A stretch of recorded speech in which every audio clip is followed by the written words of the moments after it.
Sesaat lagi Anda akan menyaksikan kabar utama didukung oleh Sarung Al-Samsi.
Kita awali informasi pertama pemirsa. Banjir bandang dan tanah longsor di Kabupaten Sukabumi memasuki hari ketiga penanganan bencana.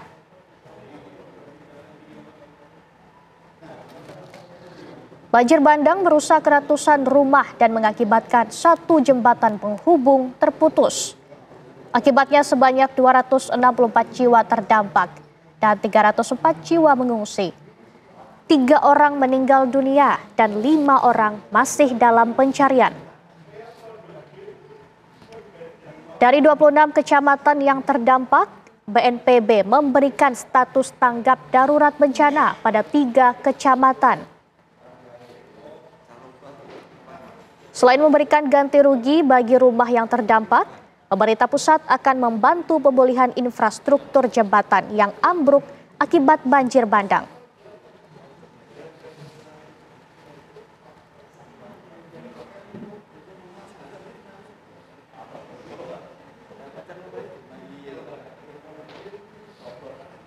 Tim gabungan TNI, Polri, Basarnas, dan masyarakat mulai bersih-bersih usai terjangan banjir dan longsor yang melanda Kabupaten Sukabumi pada Kamis lalu.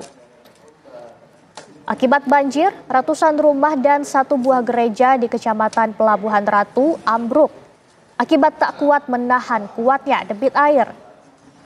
Warga Kecamatan Pelabuhan Ratu mulai membersihkan sisa puing di sekitar Sungai Cipalabuhan, serta membersihkan area sekitar rumah mereka dari sisa lumpur yang menumpuk. Diketahui, di lokasi ini juga merupakan tempat ditemukannya jasad korban, ibu dan anak, yang tertimbun material reruntuhan rumah ambruk pada Jumat kemarin.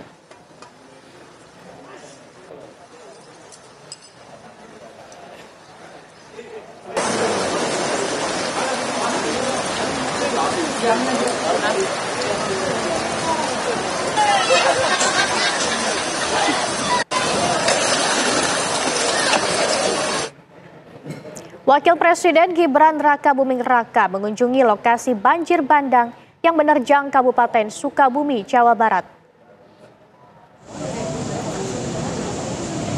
Gibran meninjau jembatan putus akibat luapan Sungai Cidadap di Kampung Bojongkopo.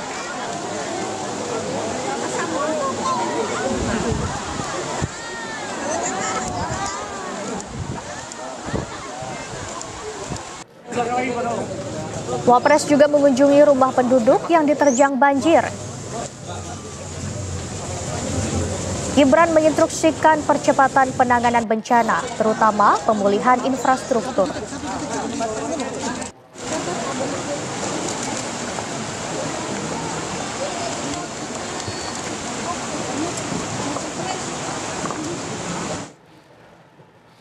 Kemudian bagaimana kondisi terkini di Sukabumi, Jawa Barat? Kita bergabung dengan rekan Agam Rizky dari Sukabumi, Jawa Barat.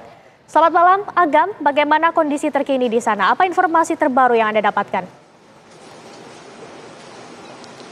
Ya, baik Laura dan juga pemirsa, memang untuk kondisi saat ini sejak sore hari tadi di sekitar Kecamatan Pelabuhan Ratu telah diguyur hujan. Namun kami mendapatkan informasi lebih lanjut atau data terbaru dari BNPB ini bahwa tim SAR gabungan yang terdiri dari Basarnas, BNPB, TNI juga Polri kembali menemukan korban meninggal dunia ini atas nama Yayar berusia 70 tahun yang ditemukan di Kecamatan Simpanan, Kabupaten Sukabumi, Jawa Barat. Penemuan dari jasad Yayar ini menambah catatan korban meninggal dunia yang saat ini berjumlah 5 orang. Sedangkan untuk korban yang hilang ini berjumlah 4 orang, 3 diantaranya berasal dari Kecamatan Lengkong dan 1 diantaranya ini berasal dari Kecamatan Simpanan. Untuk Kecamatan Lengkong memang ini sudah dimulai pencarian lebih fokus begitu karena mengingat medan untuk menempuh pada lokasi kejadian ini cukup berat, hanya dapat dilalui oleh 1 buah kendaraan motor saja atau kendaraan roda 2. Dan selain itu memang hambatan yang telah ditemukan oleh tim SAR gabungan ini adalah cuaca karena sejak sore tadi hingga malam hari ini di sekitar Kabupaten Sukabumi memang telah diguyur hujan. Hal ini memang menyulitkan bagi tim SAR gabungan untuk melanjutkan pencarian korban. Namun tentu saja untuk hari-hari esok ini akan kembali dilanjutkan untuk pencarian keempat korban yang dinyatakan hilang begitu. Dan selain mencari korban yang hilang, tim SAR gabungan bersama dengan masyarakat juga turut untuk membersihkan sisa puing, baik dari puing perumahan yang terdampak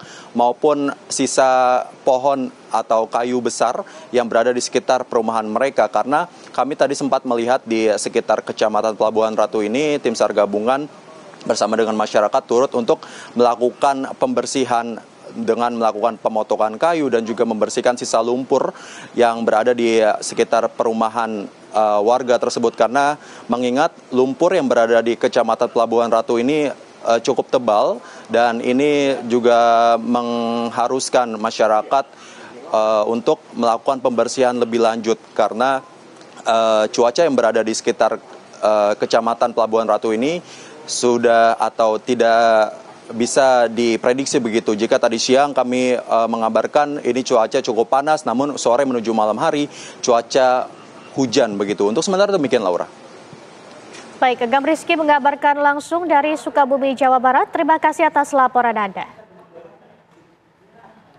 Kita ke kabar lain pemirsa, permukiman di 3 kecamatan di Kabupaten Bandung, Jawa Barat diterjang banjir akibat Sungai Citarum meluap. Banjir menggenangi Kecamatan Dayeuhkolot, Bale Endah, dan Bojong Soang. Wilayah terparah di Kampung Babakan Lewi, Bandung, Kecamatan Dayeuhkolot. Ketinggian air mencapai 1,5 meter. Banjir juga menggenangi akses jalan, memaksa warga menggunakan perahu.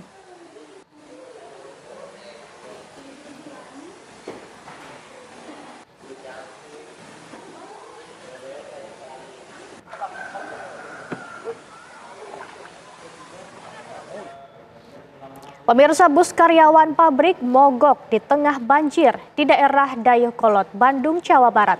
Akibatnya ratusan buruh dievakuasi naik perahu dan andong menembus genangan banjir untuk menuju pabrik.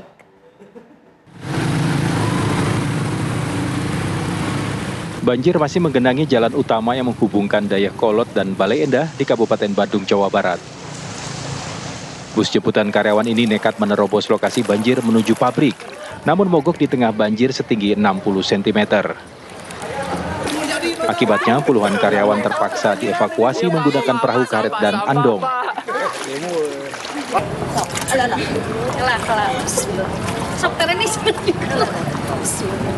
Beberapa karyawan lainnya memilih berjalan kaki menerobos banjir. Lin, Bapak memaksakan diri nerobos kenapa nih, Pak? Karena habis itunya mogok. Oh, si bosnya mogok ya. Oh, si bosnya mogok karena air gitu ya? Iya, kena air. Ya, gitu. Tapi yang lainnya jalan semua. Itu mah mogok yang satu. Hingga saat ini banjir masih menggenangi wilayah Dayakolot dan Bale Endah, Kabupaten Bandung. Pusat perekonomian di wilayah itu masih lumpuh akibat banjir yang belum surut. Dari Kabupaten Bandung, Jawa Barat, Endra Kusuma, TV One mengabarkan.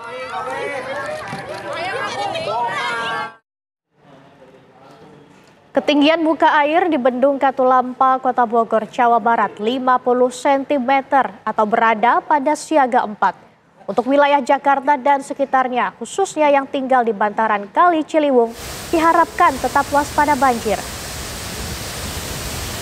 Setelah Bogor dan Puncak diguyur hujan deras mulai Sabtu siang, terpantau pada Sabtu malam ketinggian air di Bendung Katulampa berada di titik 50 cm atau berada pada status siaga 4. Warga yang tinggal di pinggiran Kali Ciliwung diharap tetap waspada.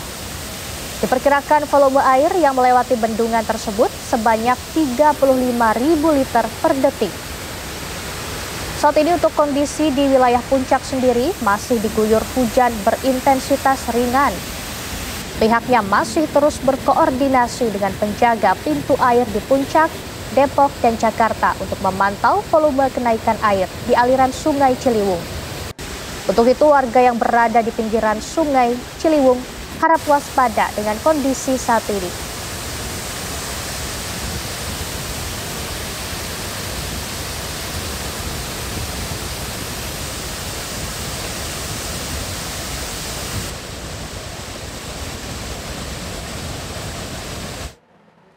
Menu angkringan masih menjadi primadona.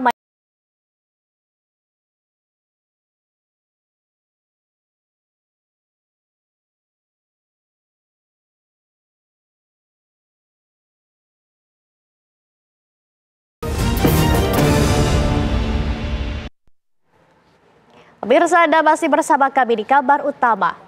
Menu angkringan masih menjadi primadona masyarakat Solo, Jawa Tengah untuk berbuka puasa. Di bulan puasa ini, angkringan kekinian menjadi destinasi kuliner warga kota Solo. Maka tak heran, di saat jelang berbuka puasa, pedagang angkringan terlihat ramai hingga malam hari selepas sholat tarawih. Selain pilihan makanan yang beraneka macam rasa, angkringan kekinian juga nyaman dijadikan tempat nongkrong oleh berbagai kalangan, terutama kalangan anak muda.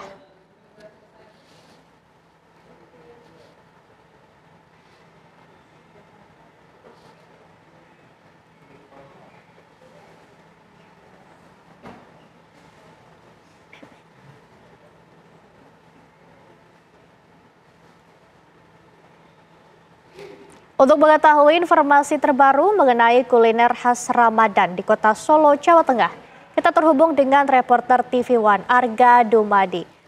Selamat malam, Arga. Menu apa saja yang Anda nikmati malam ini? Ya, selamat malam Laura Luis dan pemirsa. Bila Anda ke Solo, jangan lupa untuk makan menu angkringan. Tapi kalau Anda juga pengen nongkrong, makanya datangnya ke angkringan kekinian. Seperti saya saat ini berada di angkringan kekinian yang berada di sekitar Pasar Kembang, Solo, Jawa Tengah. Tempatnya ini ada di Wedangan Eco ya pemirsa ya. Dan saya akan mengajak Anda nih untuk melihat menunya ada apa saja. Ada banyak sekali menunya, tapi pastinya saya nggak bisa ambil semuanya. Jadi saya pilih-pilih dulu lah nih. Takutnya hanya lapar mata saja, terus nanti nggak habis. Takutnya mubazir kan ya pemirsa. Ini ada tahu saja macam-macam. Ada tahu bacem, kemudian juga ada yang saya ambil ini adalah tahu isi. Kemudian juga ini ada siomay. Ada gyoza, ada spring roll. Sebentar, ini saya sambil mikir mau ambil yang mana, siomay aja kalau gitu ya. Oke, kemudian sate pun ada macam-macam nih. Ada sate paru, sate koyor, sate kikil, kemudian sate bakso, sate ayam. Lalu ada sate telur puyuh. Ini yang biasanya tidak boleh ditinggalkan ketika Anda makan makanan angkringan. Oke, saya ambil segini dulu aja. Takutnya nanti kalau saya ambil banyak-banyak nggak habis. Kalau kurang baru saya ambil lagi. Dan pemirsa, saya akan mengajak Anda ke meja saya. Karena di meja saya ini juga sudah banyak menu yang menunggu saya untuk dihabiskan. Oke, mungkin ini kameramen bisa menyorot terlebih dahulu. Kira-kira di meja depan saya ini ada apa saja. Ini ada 2 hidangan pisang, tapi namanya ini beda. Kalau ini adalah pisang jadul, ini adalah pisang Raja Owol. Kalau pisang jadul ini pakainya adalah gula merah. Nih ya, jadi warnanya kecoklatan seperti ini, dibakar, pisang bakar. Kemudian ini juga pisang bakar juga, tapi bisa dilihat ini adalah pisang bakar coklat keju menggunakan pisang raja. Oke, kalau sudah ada pisang bakar, biasanya yang nggak boleh ketinggalan adalah roti bakar. Nah, ini adalah roti bakar coklat keju, pemirsa. Lalu kemudian ini ada namanya Apollo. Wah, apa itu Apollo? Jadi Apollo ini adalah ketan, ya, dan kemudian ada ini coklatnya, pemirsa. Jadi bisa dibayangkan yang di depan saya ini adalah makanan manis. Makanya tadi waktu di depan tadi saya ambilnya yang gurih-gurih ya, pemirsa ya, biar imbang. Nah, kalau ada makanan, afdolnya pasti harus ada minuman juga. Ini adalah susu jahe. Pas sekali karena saat ini Solo diguyur hujan. Walaupun sudah mulai reda, tapi cuacanya ini masih bisa dikatakan membuat hawa dingin begitu, pemirsa. Jadi enaknya adalah kita minum yang hangat-hangat. Lalu ini juga ada jahe lagi, ada teh jahe.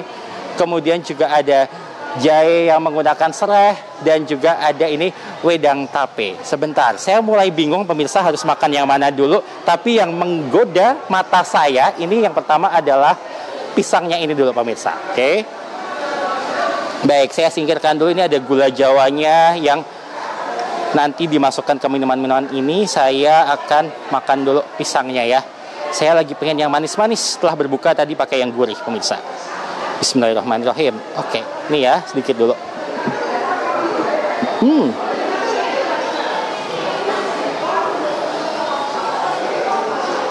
Enak banget, pemirsa, karena Anda tadi juga bisa melihat di layar kaca Anda kalau kejunya itu tuh nih, nggak pelit ngasihnya, pemirsa. Ini kejunya banyak loh, ya.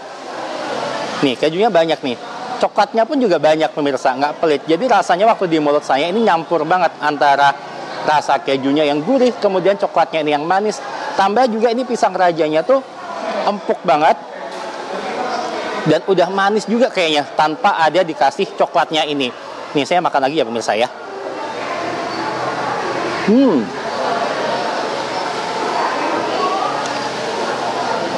Ini enak banget, pemirsa. Oke, saya beralih dulu ke yang lain. Ini ada pisang lagi, tapi yang ini adalah pisang menggunakan gula. Saya makan dikit aja, bentar, pemirsa. Oke, nih makan dikit-dikit aja, pemirsa. Oke, agak susah ya. Sebentar, agak licin ini, pemirsa. Oke.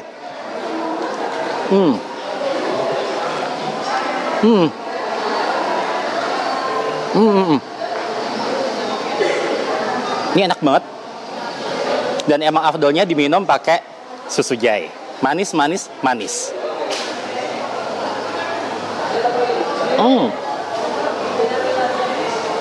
Enak, hangat, dan cocok banget. Seperti saya bilang, Solo lagi hujan, jadinya badan saya juga jadi hangat sekarang.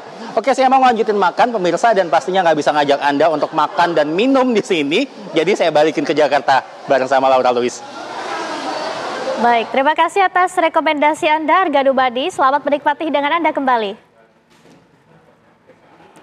Pemirsa, sebuah mobil minibus tercebur ke laut dan menewaskan seorang pengemudinya di dermaga pelabuhan.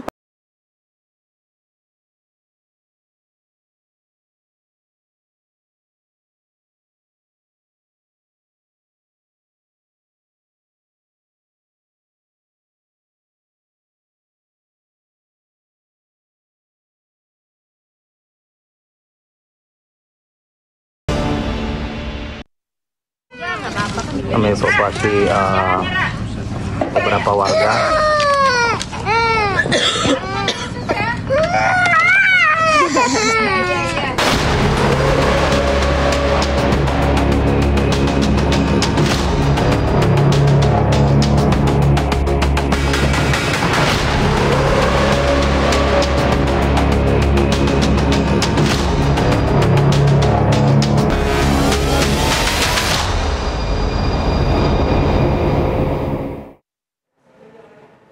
Pemirsa, Anda masih menyaksikan kabar utama. Perbaikan jembatan yang longsor saat terjadi banjir di Kemang Pratama, Bekasi terus dikebut oleh anggota TNI Angkatan Darat. Selain memadatkan permukaan jembatan dengan tanah, anggota TNI juga memasang beronjong kawat besi batu kali agar kuat menopang jembatan yang rusak. Pemasangan beronjong ini hanya sementara untuk menghindari longsor susulan. Saat meninjau proses perbaikan jembatan, Wakil Wali Kota Bekasi, Haris Bobihu, menyatakan pembuatan beronjong sepanjang 18 meter itu membutuhkan waktu yang lama karena kedalaman longsor mencapai 4,5 meter. Selama proses perbaikan berjalan, kendaraan yang melintasi jembatan akan disortir kapasitasnya oleh petugas Dishub Kota Bekasi. Setelah masa tanggap darurat selesai, Pemkot Bekasi akan membuat jembatan permanen. Pasalnya, saat ini hanya satu jembatan saja yang dapat dilintasi akses menuju Kemang maupun Rawalumbu atau ke arah Pekayon Jati Asih.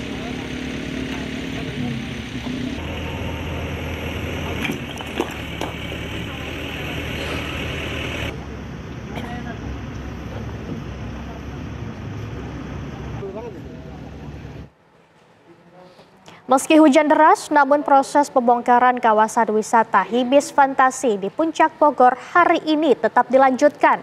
Setelah wahana wisata Hibis diratakan, rencananya akan langsung dilakukan penghijauan kembali dengan penanaman puluhan ribu pohon.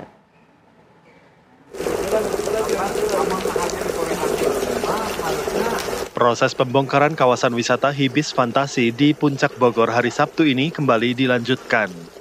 Meskipun diguyur hujan cukup deras, namun operator kendaraan berat tetap bekerja untuk merubuhkan dan meratakan satu persatu bangunan di wahana Hibis Fantasi. Gubernur Jawa Barat Deddy Mulyadi yang mengawasi jalannya proses pembongkaran sempat mengecek saluran air dan menanam sebatang pohon secara simbolis di area bekas wahana Hibis Fantasi. Setelah wahana wisata diratakan, rencananya akan dihijaukan kembali dengan penanaman sekitar 20.000 pohon.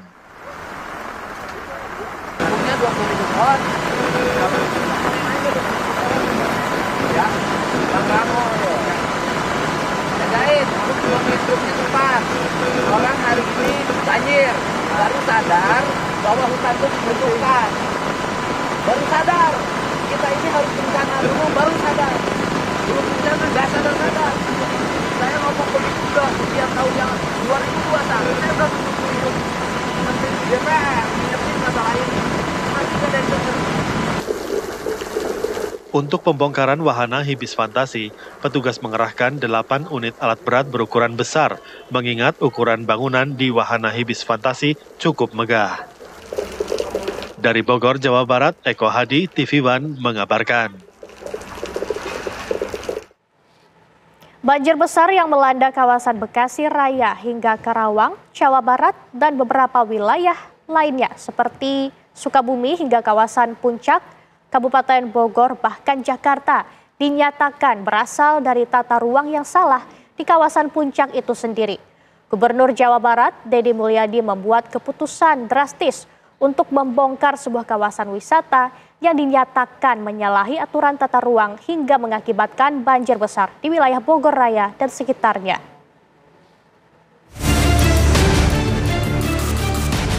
Mengapa banjir yang melanda sejumlah wilayah di Jawa Barat pada tahun ini lebih parah dibandingkan tahun 2020?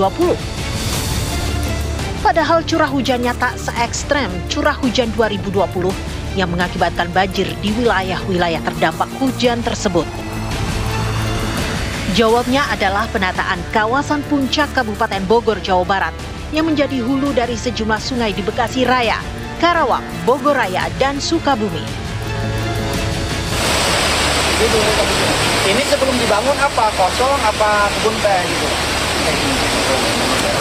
Dengan adanya bangunan ini, blok, terasa nggak emang kemarin gede? Yang menimbulkan banjir diantaranya ini kemarin.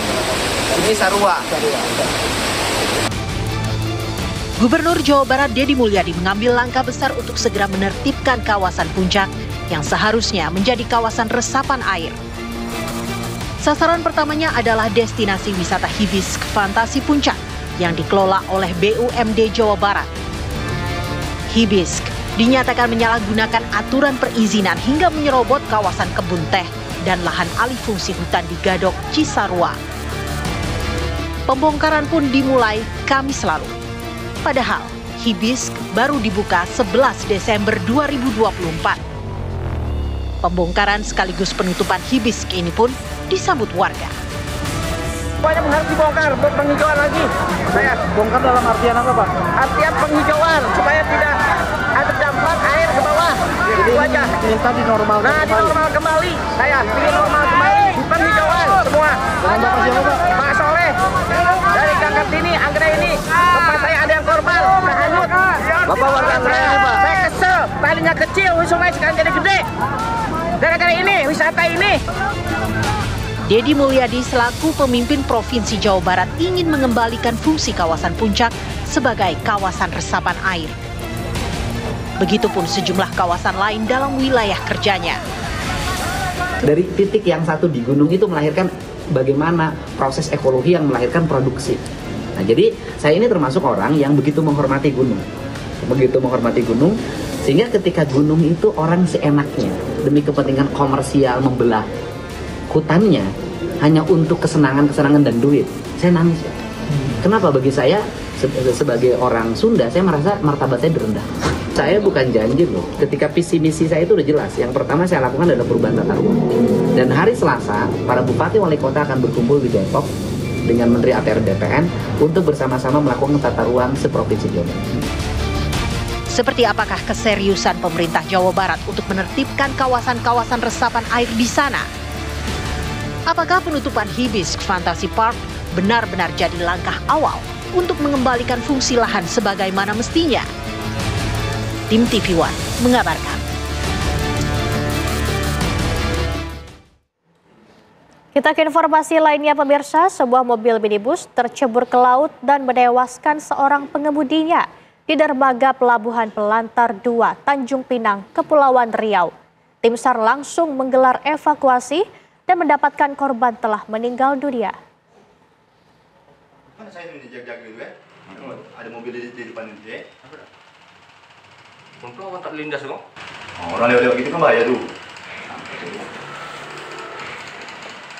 Tengok jam dia. Itu langsung. Kan? Tengok. Itu kejut aku. Kamera pengawas merekam saat-saat mobil minibus yang dikemudikan seorang pria 67 tahun terjun ke laut di dermaga Pelabuhan Pelantar 2, Tanjung Pinang. Peristiwa terjadi sekitar pukul 00.30 waktu Indonesia Barat. Kecelakaan mengejutkan warga dan para anak buah kapal hingga mereka pun melapor pada polisi dan Basarnas. Tim SAR langsung melakukan pencarian dengan peralatan selam lengkap. Namun minimnya jarak pandang serta kuatnya arus sempat menjadi kendala pencarian. Setelah berjuang selama 2 jam, petugas berhasil mengangkat jenazah korban dan juga mobil yang dinaikinya. Pemeriksaan polisi menunjukkan kecelakaan tunggal tersebut diduga terjadi akibat korban mengemudi dalam pengaruh minuman beralkohol. Yang jelas korban ini bersama temannya minum sebelum kejadian. Nah, korban pulang sendirian naik mobil, posisi mobil mau mundur, mungkin tertekan gas yang kencang, mobil metik, sehingga melewati pembatas pelabuhan yang ke laut, sehingga mobilnya tersebut ke laut. Orang lewat-lewat gitu kan bahaya tuh. Jenazah korban telah diserahkan pada pihak keluarga dan hingga kini polisi masih merampungkan proses penyidikan. Dari Tanjung Pinang, Kepulauan Riau, Kurnia Syaifullah, TV One mengabarkan. Sebuah pesawat Airbus mengalami kendala teknis di Bandara Internasional I Gusti Ngurah Rai, Bali. Akibatnya puluhan penerbangan dari menuju Bali tidak bisa landing maupun take off lantaran posisi pesawat yang berada di runway bandara. Pesawat Airfast jenis Twin Otter Seaplane penerbangan dari BNT Sumbawa menuju Bali mengalami masalah teknis di runway Bandara Internasional I Gusti Ngurah Rai Bali pada Sabtu pagi. Posisi pesawat yang berada di runway membuat puluhan penerbangan dari dan menuju Bali delay dan dialihkan ke bandara terdekat. Dari data pihak Angkasa Pura, sebanyak 10 penerbangan keberangkatan terdampak penundaan keberangkatan atau delay yang terdiri dari 5 penerbangan domestik dan 5 internasional. Selain itu terdapat 21 penerbangan kedatangan yang terdampak, terdiri dari 9 penerbangan domestik dan 12 internasional. Penerbangan kedatangan mengalami pengalihan pendaratan atau divert ke beberapa bandara alternatif, seperti Lombok sebanyak 6 penerbangan.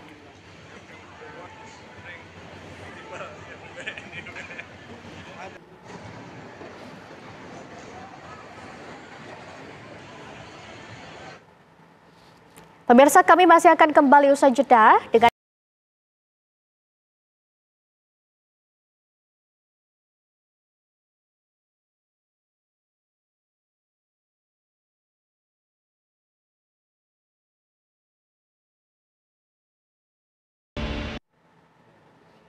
Pemirsa, Presiden Prabowo Subianto mengumpulkan para pengusaha nasional, pimpinan Danantara, sejumlah menteri Kabinet Merah Putih, dan investor asal Amerika di Istana Merdeka. Presiden Prabowo menginginkan Danantara untuk bergerak cepat, namun tetap mengedepankan kehati-hatian. Lantas, apa maksud Prabowo bertemu dengan para pengusaha tersebut dalam 2 hari berturut-turut? Presiden RI Prabowo Subianto mempertemukan para pengusaha besar Indonesia, pimpinan Danantara, sejumlah menteri Kabinet Merah Putih, dengan investor asal Amerika Serikat Ray Dalio di Istana Merdeka, Jakarta pada Jumat kemarin.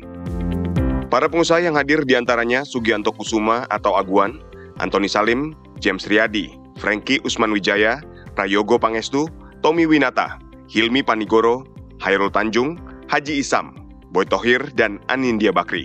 Para pengusaha ini semua kompak datang dengan mengenakan setelan jas dan dasi. Presiden Prabowo menyampaikan keinginannya agar Badan Pengelola Investasi Daya Anagata Nusantara Danantara untuk bergerak cepat, namun tetap mengedepankan ketelitian dan kehati-hatian.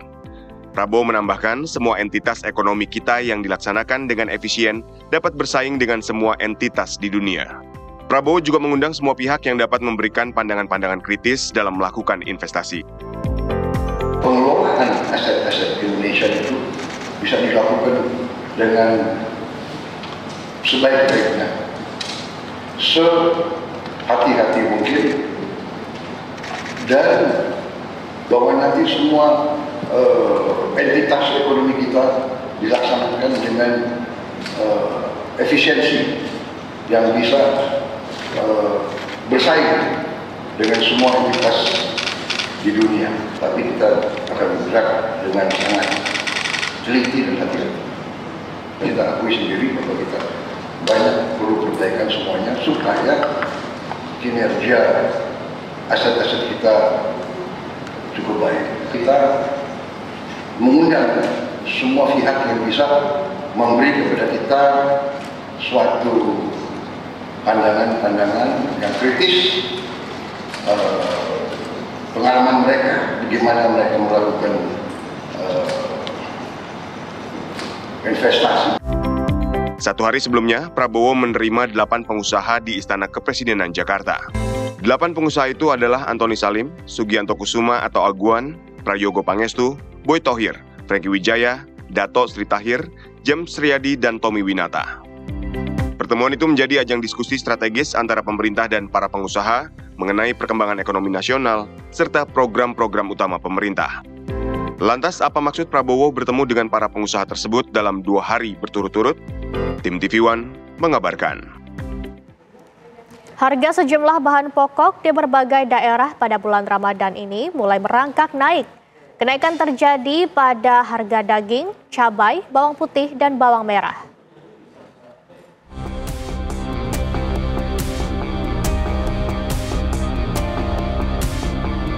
Di Pasar Klender, Jakarta Timur, harga cabai naik semenjak awal bulan Ramadan. Harga cabai kembali mengalami lonjakan per kilogramnya mencapai Rp100.000. Kemarin pagi harga cabai rawit khususnya masih ada di angka Rp90.000 per kilonya. Selain itu, komoditas bawang pun ikut melonjak. Harga bawang merah naik 1 kali lipat dan saat ini berada di harga Rp60.000. Di Pasar Kelapa II, Kabupaten Tangerang, Banten, harga daging sapi terus mengalami kenaikan. Sebelumnya dijual dengan harga Rp120.000, kini menjadi Rp140 hingga Rp150.000 per kilonya. Akibatnya omset penjual berkurang hingga 20%. Lebih dari sepekan bulan Ramadan, harga cabai rawit di pasar tradisional di kota Surabaya masih tinggi. Sampai saat ini, harga cabai rawit mencapai Rp110.000 per kilogram. Tingginya harga cabai ini berpengaruh pada daya beli masyarakat. Kenaikan harga juga terjadi pada bawang putih dan bawang merah. Tim TV One mengabarkan. Dipicu oleh percikan api dari kompor yang menyambar ke botol bensin.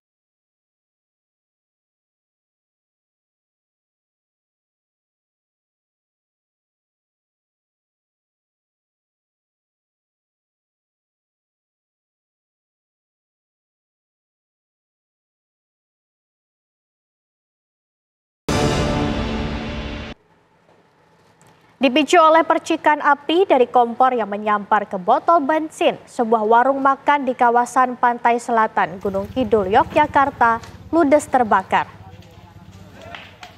Beginilah kobaran api yang dengan cepat membakar bangunan warung makan milik Sumarsih yang berada di kawasan Pantai Kukup, Kapanewon, Tanjung Sari, Gunung Kidul. Sambil menunggu petugas pemadam kebakaran tiba, sejumlah warga dibantu personil SAR Pantai berupaya memadamkan kobaran api menggunakan peralatan seadanya. Kencangnya tiupan angin membuat api dengan cepat membakar seluruh bangunan yang terbuat dari kayu ini beserta isinya. Kebakaran berawal dari percikan api dari kompor yang dinyalakan dan menyambar ke botol bensin di dekatnya. Kerugian akibat kebakaran ini ditaksir mencapai Rp200 juta.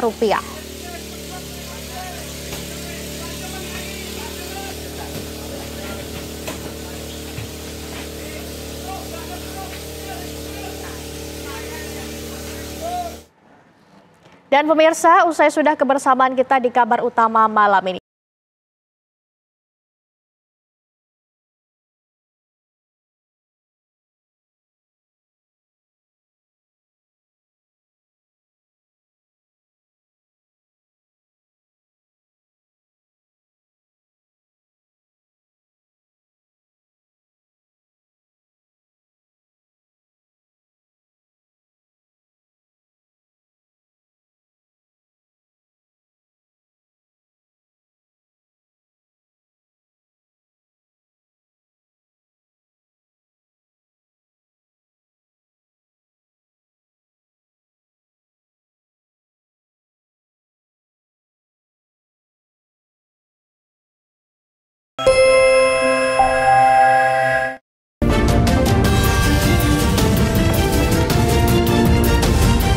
Anda baru saja menyaksikan kabar utama didukung oleh Sarung Al Samsi.